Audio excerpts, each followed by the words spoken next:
Namaste, सबैजनालाई. Thank you for joining once again. Um, we are here to discuss, here for a panel discussion on promoting culinary-focused youth entrepreneurship and employment, leveraging digital tools. Um, Before I dive into the panel, like I shared with you earlier, this panel is roughly 1 hour long, and towards the end of the panel, we'll be taking questions from the audience. So please do think of questions if you have any, and we'll take them at the end of the conversation. We'll be using English language mostly, तर म नेपालीमा पनि summarize गरिरहनेछु. With that, I think a little bit of context setting. We've been talking about it since the beginning of the program, but for the panelists once again, the reason that Navinaji and I chose to do this topic is because youth entrepreneurship and employment is a big challenge in Nepal, and we all know food and hospitality sector. It offers one of the very easy and fastest entry points for youth to not only earn income but also create opportunities for others. And we believe that when it's powered by digital tools, the passion for cooking can turn into micro enterprises, personal brands, and also create large-scale job opportunities. So on this note, today with this panel, we are trying to explore how digital platforms, like we know many Instagram, short reels, and etc., and even food delivery services of late, they can transform the way culinary entrepreneurs start and grow their enterprises. And this is my pure honor to welcome the esteemed panelists here, beginning with Mr. Mike Harker. Big round of applause, please. He is the newest Nepal Public Affairs Chief, who brings insights from youth empowerment and digital entrepreneurship. Next we have Ms. Kritika Lamsal. Big round of applause for her as well. She is the CEO and co-founder of Sweet Fix, Naam to Sunne Wala, very loved brand. It's a brand that specializes in popsicles made with real fruits. She's also a SUSI alum. And thirdly, we have who needs no introduction, if I may say that, Chef Santosh Shah. Yes, the very famous celebrated MasterChef UK finalist, and now he's also the founder of Mithila Thali. And to your surprise, maybe to some of you, he's also a YouTube content creator of late. On YouTube, yes? So, on that note, I'll start our questions first with Mr. Harker. We're used to calling you Mike. To start off, Mr. Harker, from your vantage point at the US Embassy, where you have seen so many youth programs and fellowships, how does promoting creative and culinary entrepreneurship fit into the broader mission of empowering young people?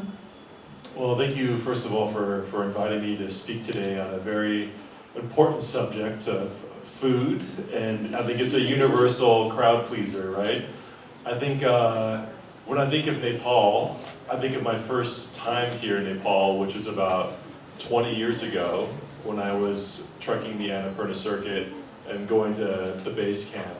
And the standout moment that I had from that experience was just how hungry I was the entire time, because I was, hiking for hours and hours a day, and all along the way, I was just thinking about, oh man, I just need a candy bar right now. I'm so hungry. I cannot wait to get to that tea house. And so when I got to the tea house, we were sitting around this tiny little stove, warming our feet around the stove, and just waiting for dinner to come to us. And when that dal-bhaat finally arrived, it was the most delicious meal I've ever had in my life, right? And so just that was repeated day after day after day on that like 2-week trek. I just remember one night, I wanted to treat myself. I'm non-veg, I'm sorry. And I asked for some chicken, it's a kukura komasu. I asked for some chicken with my dal-bhaat, and I just remember seeing a little boy running outside, chasing after a chicken. I was like, oh, wait a minute. That's where my organic chicken is coming from tonight. And so, it was so delicious. It was a little, kind of a skinny chicken, but it was a little bony, but it was so delicious after burning like thousands of calories on the trail that day.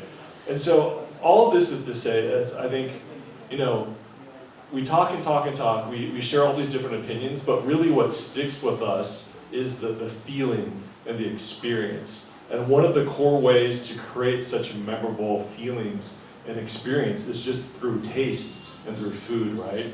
You know, you go on a date with somebody, with your partner, with your spouse, you have a great conversation, but what do you remember after all those years? It's just like the taste of that wine perhaps you had with your partner, or the taste of that curry that one day.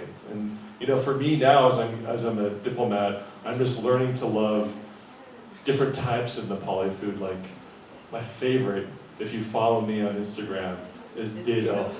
Dido. I love it so much. It's just so healthy and nourishing. And so, how does this relate to what we're doing now at the embassy? I think we're just trying, through entrepreneurship, to create memorable experiences. Like I think from like a branding perspective at the embassy, we're trying to create experiences just to build connections between people, really. Like people, we always say people to people connections, and for us, for me now, it's Nepali and American people to people connections. And how are we doing that? We're doing it through creating these kind of this happy shared experience together, but one of the key tools for that is using food as a device to create these really meaningful moments. And so, you know, whether it's like a big trade deal through MCC and people are talking about America because of MCC, but I think, you know, years from now, they're going to remember just kind of the warmth and the feeling that they had for the visiting diplomats and the ambassador or whomever was visiting. And so we're just using food as a tool to create connections and help support communities. And I think food is a great vessel to motivate entrepreneurs. And there's so much we can talk about just on the business side, but we can get to that part. Thank you. Thank you, Mike. Thanks.